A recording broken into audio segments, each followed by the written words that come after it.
Okay, hi everybody. Thanks for coming.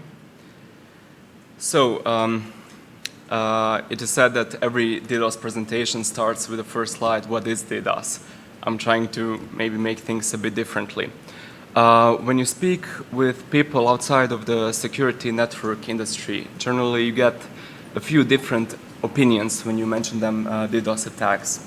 One of them is DDoS attacks, they don't exist anymore, they're a thing of the past. You know, we patched everything up, right, 10 years ago. The truth is, no, we didn't. A second opinion you might encounter is that, come on, our ISP will help us. Now they won't, at least not the way you might think they will. And the third opinion is that when a DDoS is aimed at you, there's basically nothing you can do. Well, I'm here to show you that maybe that's not totally correct, as DDoS attacks are a fact of life on everyday internet, and working in a, let's say, security operations center at a DDoS mitigation provider, you can easily have anywhere between 5 to 15 DDoS attacks per day. So what are DDoS attacks? Well, they focus on service disruption, meaning that if you have a high profit e-commerce site running and somebody wants to see it down, they will use this exact method to accomplish that goal. But also sometimes DDoS attacks are just employed as a smokescreen, meaning to diverge your attention from, let's say, a breach, a data breach, or a defacement where not only your revenue but also your, let's say, customers' trust suffers. What this talk is and what it is not. So I'm trying to make this talk vendor independent, as you have like different providers out there, you have different appliances, all trying to solve the same problem. But generally they all utilize really similar practices and similar approaches to the same problem. So trends visualization and DDoS size and frequency as a function of time. So often you will see, well, sometimes you will see some visualization showing cyber attacks with like an Angry Birds fashion jumping from one side planet of the other. Well, the truth is nobody has global visibility on DDoS attacks. Everybody has just their own representative viewpoint. Even the biggest enterprise-grade CDN providers don't see more than maybe 20–30% of all internet traffic. But still, even this allows us just to see how the trends in DDoS attacks are progressing. So here, well, first of all, it's a logarithmical scale. So the attacks at the top are by magnitudes larger than the attacks at the bottom, and where each dot represents a singular attack. As you can see, the attack size is not really growing, but the frequency is. Now, why is that? It's because things, let's say, ways people utilize DDoS attacks, they always exploit the same things, they always exploit the same protocols. They don't really change, or not such an abrupt pace, while the use of botnets and use of tools becomes more and more easier, let's say. Some history. So, SYN floods, we had those things since the 90s, and we have them still today, obviously. But things like, I know, Smurf attacks, things like that are not so much common anymore. So a Smurf attack is when you spoof the victim source IP and you broadcast an ICMP echo request at the network's broadcast address. The ping of that is basically just an oversized ICMP packets, which will cause a buffer overflow, but it's still exploiting the bad implementation of the network stack. Since 2000, people were already using IRCs IRC to control botnets. From 2001, we already had the first DNS servers used as reflectors, and 15 years after, we still face the same problems. So just a year after the first big attack against the DNS root servers were initiated, as you know, the DNS root servers are the main servers that resolve the top-level domains. So if you have a FQDN, so the dot, which is usually omitted, and DN, it stands for the root servers. Of course, we have more than 13 of them. We have, I think, like 500 something of them, which are mostly anycasted and pretty much redundant. Some of them are owned by universities, some by governments, some by armies. In 2003, the first DDoS mitigation services have arisen. So in 2003, this was the year where online casinos, gambling casinos, came to be. Now, at that time, this was like a gray area of the law because it wasn't really regulated, and they would make a lot of money in this business. So they got their first extortionist letters saying like, okay, we know you guys make $50,000 per month. We want a cut of that, or your site, your online casino, it goes down. So at that time, there was really no other option than to comply with it.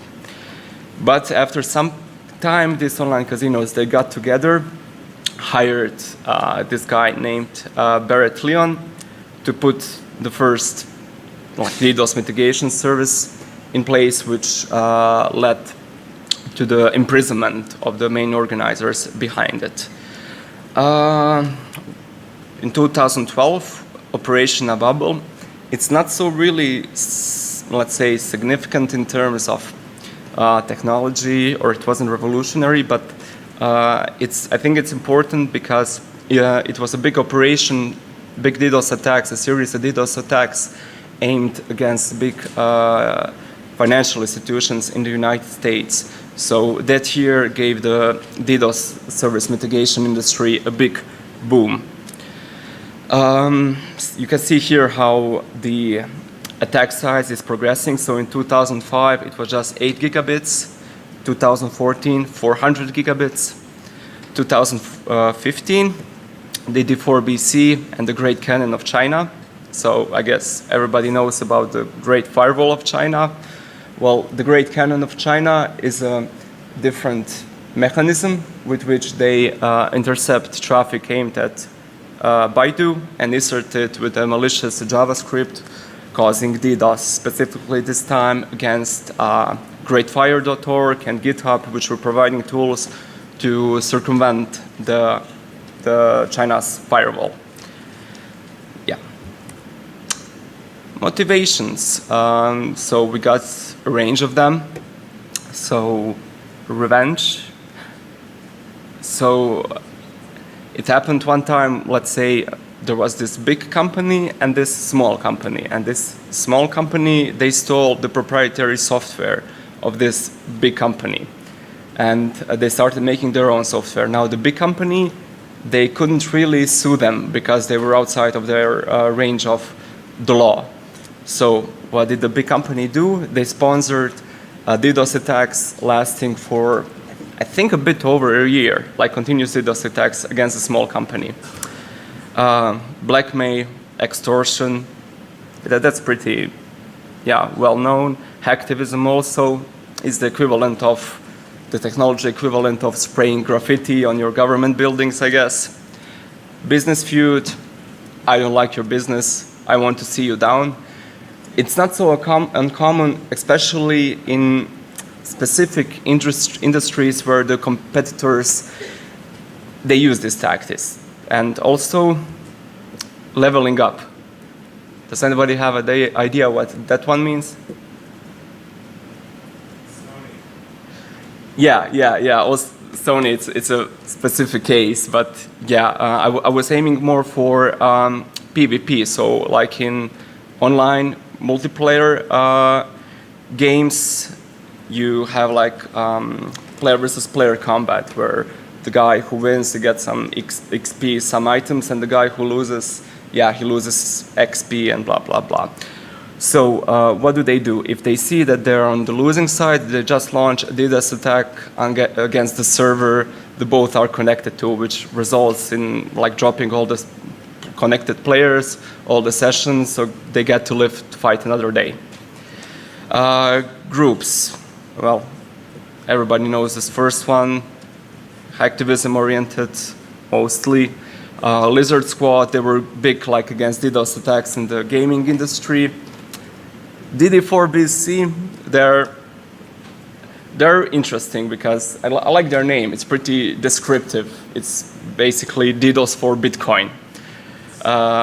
You also have Copycat of DD4BC, Armada Collective, and so many groups, copycats, impersonators. This group operate sometimes in cells, so you cannot really know if certain texts are connected, although they claim to be, and so on. So this is a nice extortionist letter you might have gotten from the DD4BC if you're working in a big company. And it's very well put together. So first they introduce themselves, give some links on their previous activity, and then, yeah, they demand the ransom, the extortion of 40 bitcoins, and they claim to have an UDP flood power of 400, 500 gigabits per second.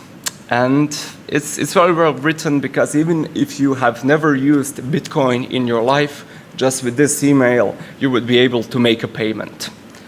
Yeah, and they also leave a way to message them. And the interesting thing is, at the end, they say, we do bad things, but we keep our word. Extortionists, they don't keep their word.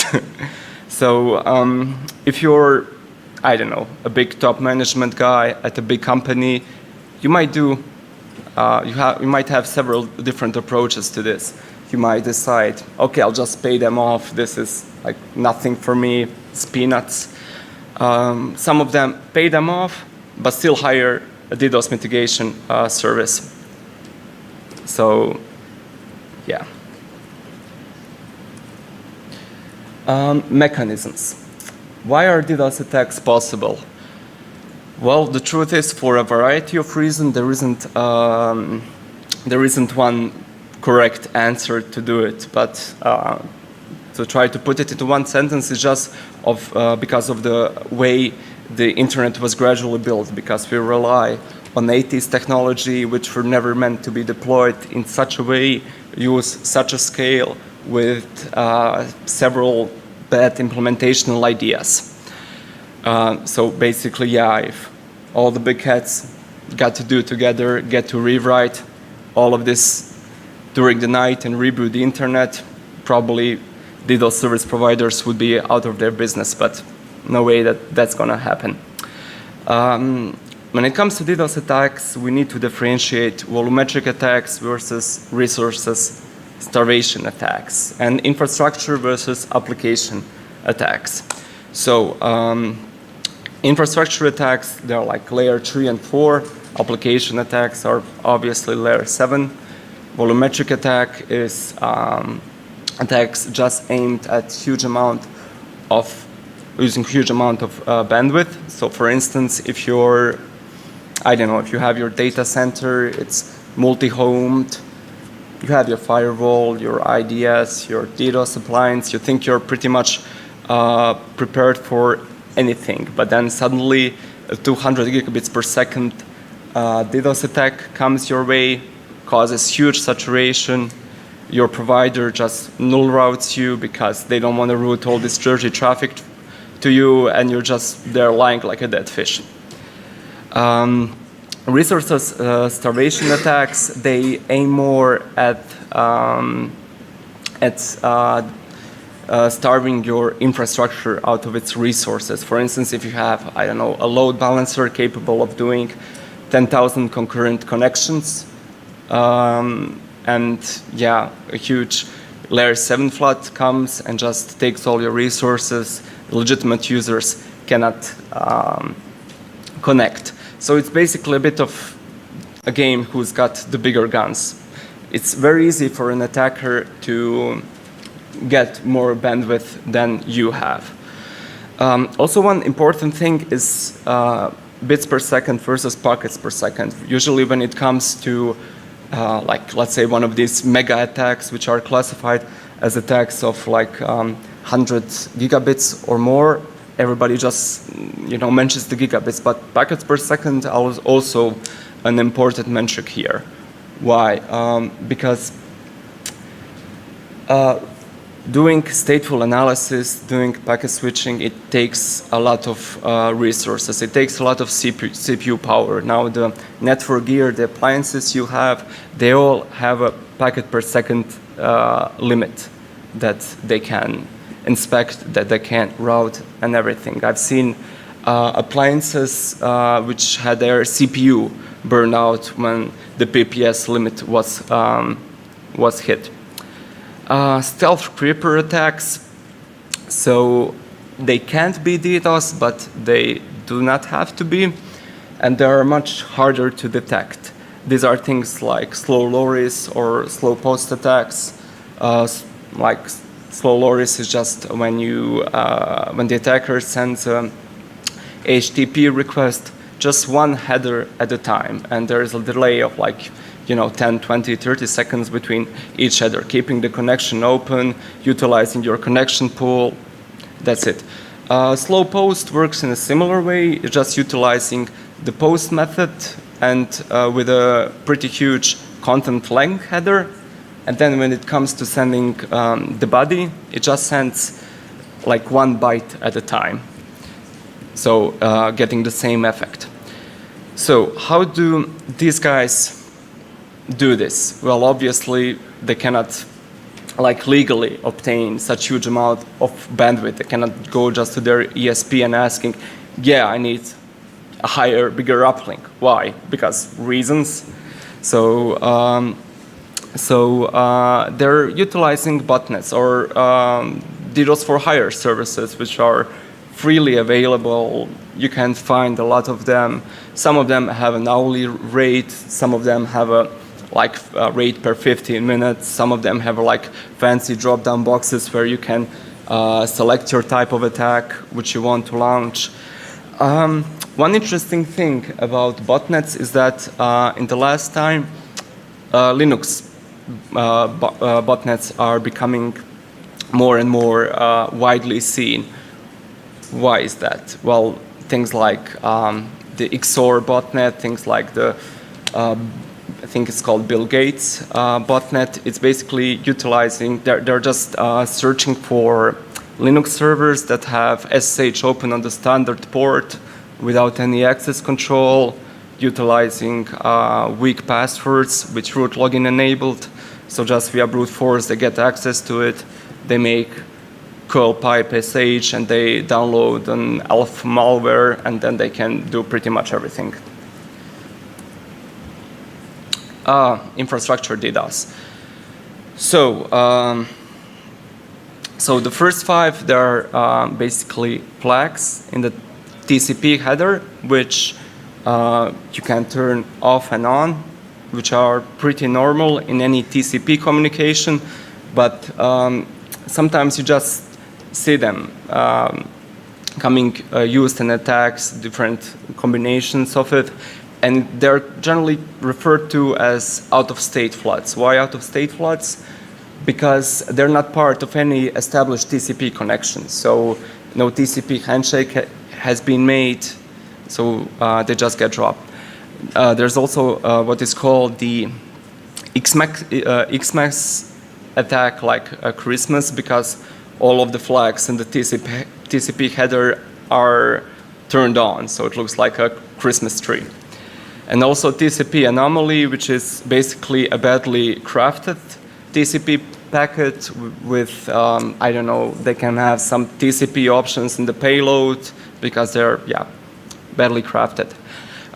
SYN floods, they're like the most dangerous here, let's say, because they're hard to differentiate. Is it are they spoofed? Are they valid clients? So yeah, they just leave a half open connection.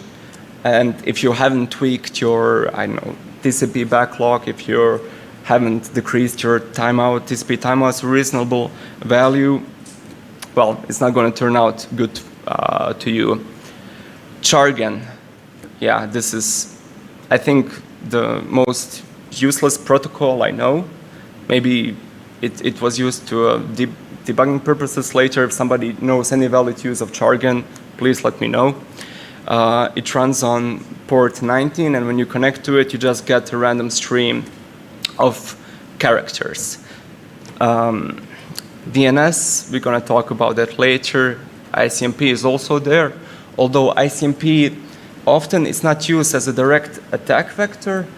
Sometimes you just see it as, back chatter, because if an UDP destination port is not available, you'll get back an ICMP message saying that. So in a reflection attack, yeah, you'll see it. RIP, specifically version RIP 1, because RIP 2 had authentication enabled. So for some reason, people are still using RIP routers on the internet with version 1. So you can use them also in a reflection attack to get their routes with a spoofed IP and aimed at your victim source address. SSDP, NTP, we're going to talk about them a bit later. So UDP-based amplification, why is it good for, and why, and what is it exactly? So often you'll hear the words amplification, no shots now. Usually you'll hear the word amplification and reflection used together. So how does it exactly work? Well, we have here our attacker with their command center, and he has a series of compromised machines. He has his own botnet, and then he finds some servers running some vulnerable services that he can exploit in some way. So this is where the amplification factor comes in. Because with amplification, you don't need so much resources on your side, because the request you're sending is much smaller than the response. So you'll get different amplification factors depending on which kind of protocol exploit, so to say, you use. Of course, you spoof the source IP, because it's UDP, so there is no really state. It's just a fire and forget protocol. Best effort delivery, that's all there is to. So yeah, we still have DNS reflection attacks, and we also have NTP amplification attacks. So as you know, NTP, network time protocol, how else would you synchronize your time? So NTP works like it's a hierarchical setup. So on the top you got an atomic clock, and then you got these different layers called stratuses. So stratus 1, they have an offset of just a few milliseconds. But it's not the problem NTP was built, but it's this specific command, get_list, which you can use in NTP amplification attack. This command, it's more for debugging purposes. It just gets a list of the last connected clients, which synchronize the time with the services. So there are a lot of NTP servers with this function enabled. Open resolvers. Now this is to talk about DNS. How many of you know about the Open Resolver project? Okay, cool. So open resolvers are basically DNS servers which answer to queries outside of their administrative domains. And we have many of them. Do you know maybe how much? Yeah, it's 30 million. And like 28 million for them are exploitable in some way. So if you're running a DNS server, please make sure that it's only answering to queries within your domain. So unless you're like building for OpenDNS or Google, but that's another story. So amplification factor, as you can see, MTP, jargon, pretty nice amplification factor. The DNS amplification factor varies.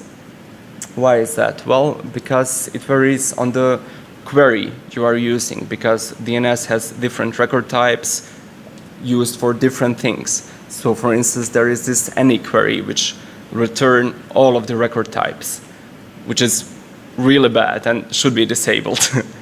Also, people for some reason are hosting huge TXT records. Like I've seen TXT records with like poems and literally works. I don't know what was the use of that, but yeah, we have it.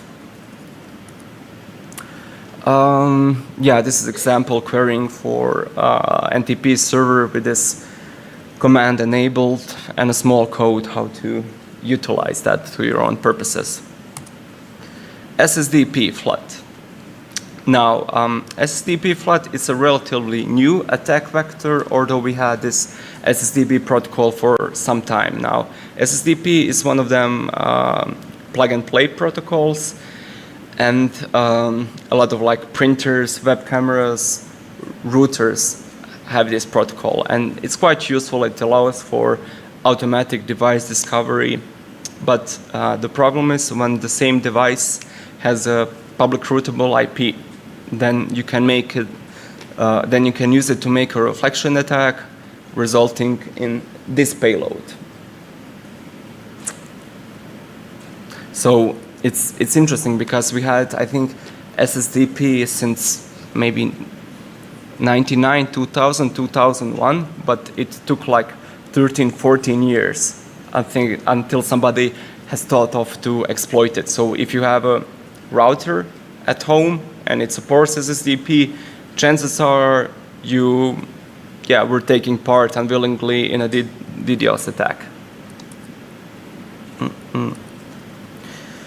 DNS reflection flood, so basically, same scenario. Attacker commands the compromised machines. The compromised machines, they spoof the intended victim's source IP. They query the open recursive servers, which send the huge UDP payloads to the intended victim. TCP-based attacks. Now, TCP takes care of the state. You have the usual story. You have the three-way handshake. It establishes some kind of a verification. So out-of-state floods, as we told, different flags which don't, and random sequence number which are not part of an already established connection. Rainbow floods with different flags turned on, which do not make sense, do not go together. TCP anomaly, badly crafted TCP packets, and this is important now because TCP has this transmission control block, which is a data structure within TCP which holds information about the current connection. So each time a SYN packet comes in, this TCP will hold information about things like source, destination IP, next sequence number, things like that. So being data structure, it's a finitive resource, and you cannot have an unlimited number of them. SYN rainbow floods. So for instance, this is down a rainbow flood with different TCP flags turned on, which are not valid because at the same time you have the SYN and reset flag. So why do you want speak with me at the same time and terminate the connection at the same time?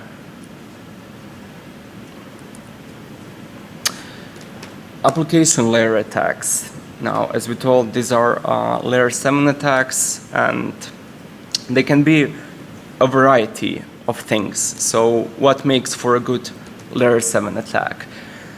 Well, you have basic HTTP floods when somebody just tries to get /, but they're pretty obvious and easy. You got randomized HTTP floods where people will feed different user agent values, and they will probably do some investigation, some web scraping of your site before they they launch the attack, and they will pretty much randomize it, so they will be harder to catch. Also, when they do such a thing, they want to bypass the cache, because if you have a, I don't know, let's say, a varnish cluster, which is really good at serving static content, you don't want to hit the varnish, you want to hit the backend. You want to hit especially the backend logic of the application, you know, because yeah, you want to hit the databases, you want to call some slow queries, you need to do some serious damage. HTTPS floods are basically the same thing, just yeah, with on TLS. SSL renegotiation attacks. So this is now luckily a thing of the past. It basically when during an SSL handshake, when it's established, the client then requests a protocol renegotiation, which is much more expensive on the server side than on the client side. Usually now renegotiation is disabled pretty much everywhere. Okay, so this is a malicious GET request. Does anybody see why it is malicious? A tip, it's not because the accept language is Chinese.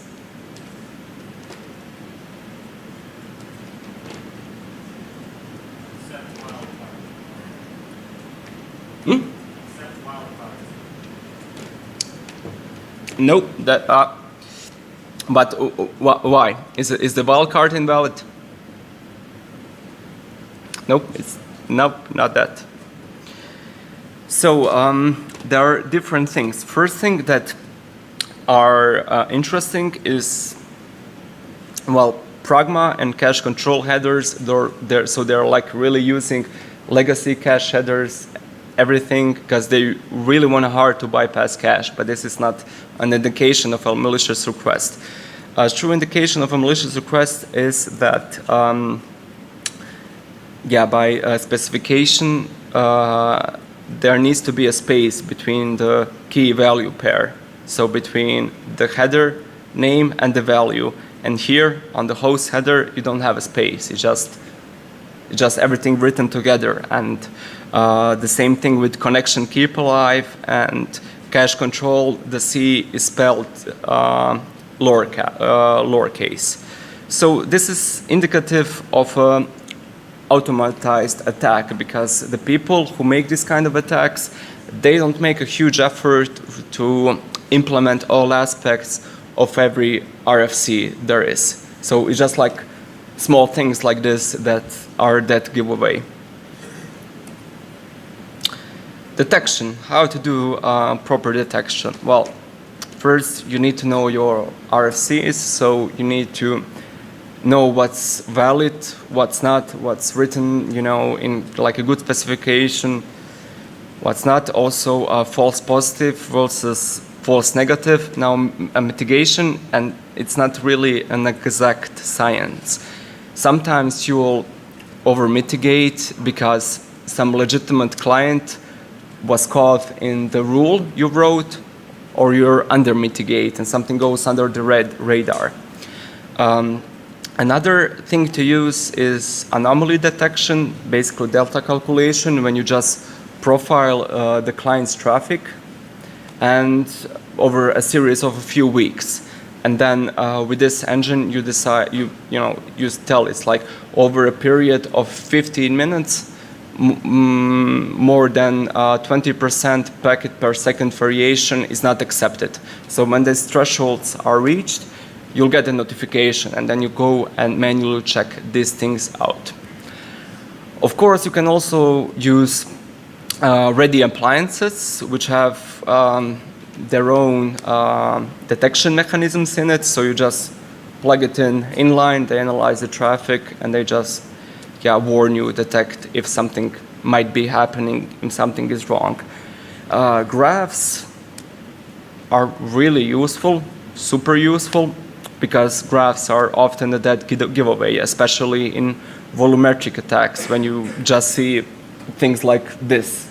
I mean, this is obviously not this is obviously not a flash crowd because, yeah, it's just like from 0 to 1. Into the hacks, well, of course, you need to do a lot of TCP dumping, a lot of packet analysis. And if you do it a lot, you'll get like 6 cents at pattern detection. You'll recognize certain patterns happening all over. You'll maybe get even to know the traffic of a certain client if you're working a lot on their network. So yeah, sometimes you can caught it even by using your eye. So packet forensics. This is an example of two packets with TCP synth-like enabled, so the start of a handshake, and one of them looks a bit strange. I don't know if you can see it from here. Yeah, I think you can. So, okay, so although, does anybody see maybe what's wrong with any of this? Like one of these two might be a bit suspicious.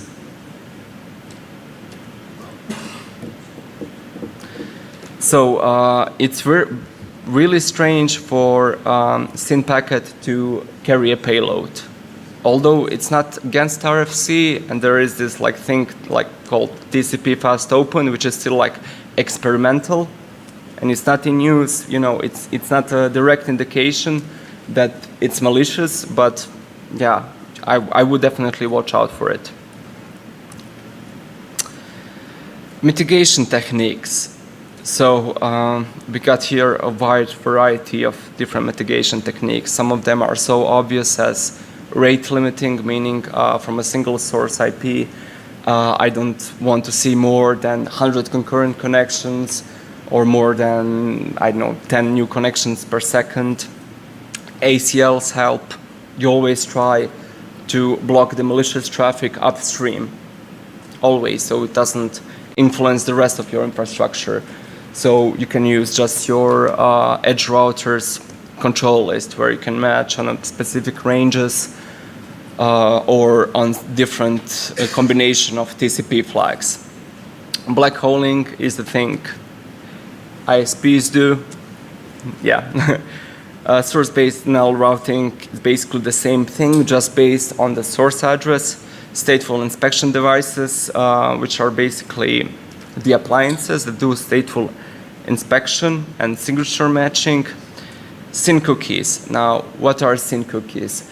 SYN cookies are a method to detect spoofed SYN packets. So how do they work? Well, the cookie value, so when an attacker launches a SYN from, with a spoofed IP, the receiver, it gets that SYN, it drops it, but it calculates also a value, which is made up of source IP port combination, destination IP port, secret seed, and initial sequence number, and then sends it back with SYN ACK. Now, if he gets the final ACK, meaning if it's a valid client, it's able to reconstruct the connection just from that SYN cookie.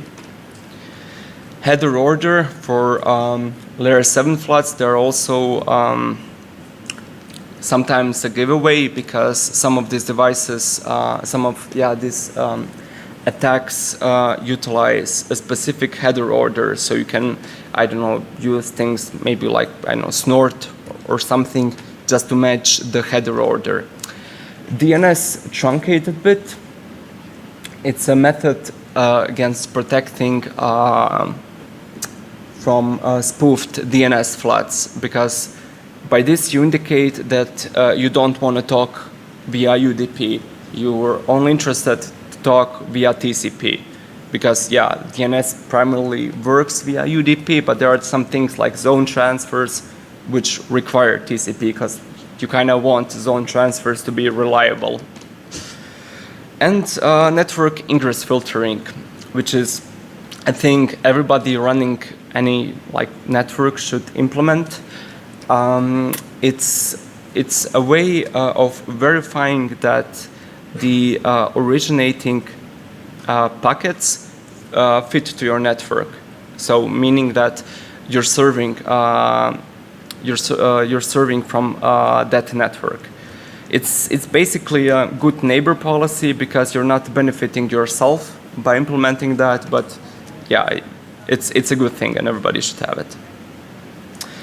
Also, of course, there are some things like for layer 7 floods, if they're initiated by a botnet, you can send them JavaScript, like redirect cookie or something, because some of them cannot follow it. Well, the mostly new botnets can, but it's worth a try.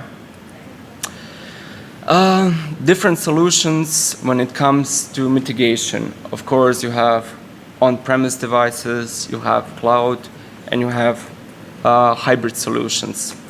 On-premise is basically you have your own device there, you have your own appliance. Cloud is utilizing different cloud providers. Hybrid is having an on-premise device, which if certain patterns are matched, just activates and you're routed to the cloud.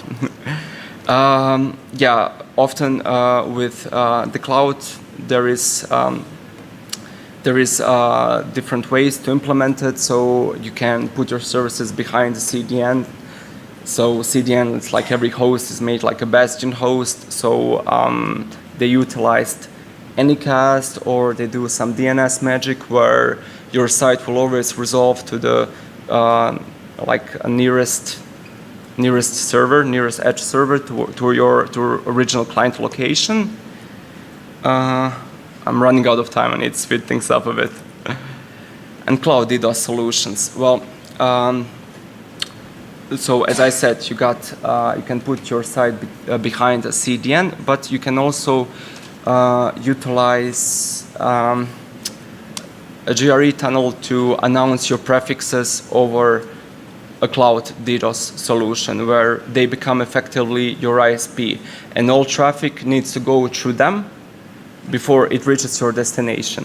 So here I know that there is this term called Mitigation Center, Scrubbing Center, DDoS Protection Center, which is basically data center focused only on scrubbing bad traffic and forwarding the good traffic. They're usually manned by 24/7 SOCs. They sometimes have an SLA, sometimes they don't, meaning that some of them say, okay, we will mitigate this kind of attack in so much and so much time. They leverage Anycast, so not a single scrubbing center sees the full-blown attack, because yeah, as said, distributed attack require a distributed defense, and also gives that the attack traffic is not routed through the whole globe. They have usually terabits of attack capacity.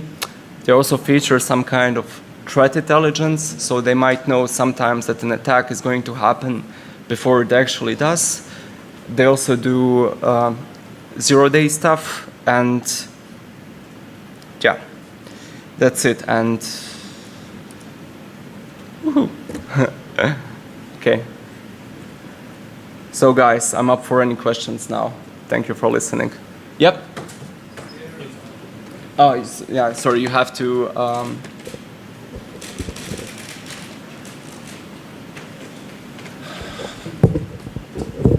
Hi, quick question. Yeah. Is there a possibility to create 100% protection from DDoS? I mean, if you have attacker who is create basically the same package with size and query like Yes. normal user. Yes, you can do it. Maybe, it always changes. It always, picks the initial sequence number. It always, has the same signature. You're doing some kind of signature matching, because like some attacks, what they do is like, for instance, SYN floods, they have a payload which is like, it's called padded SYN. So like when you open it, you can see just zeros, or you can see like the F word continuously like going. Okay, so but that is But human interface, not automatically stuff. No, not automatically, because it's yeah, machine learning isn't so advanced as it's yeah, it's just the state of things. But basically, you need a human every time to make a decision. Otherwise, you could really damage the customer, because you can block legitimate traffic. Okay, thank you. Yeah. Who's next? Anybody?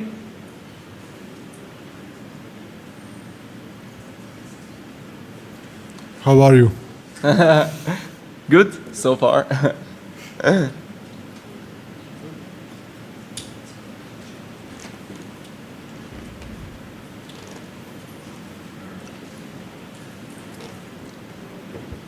Have you seen more of these attacks in the last time, especially with blackmailing companies? So, sorry, one more time. Have you seen more of these attacks in the last time in real field outside? I'm not actively working in this industry since some time ago, but the truth is, these attacks, yeah, that they're becoming, they're quite common.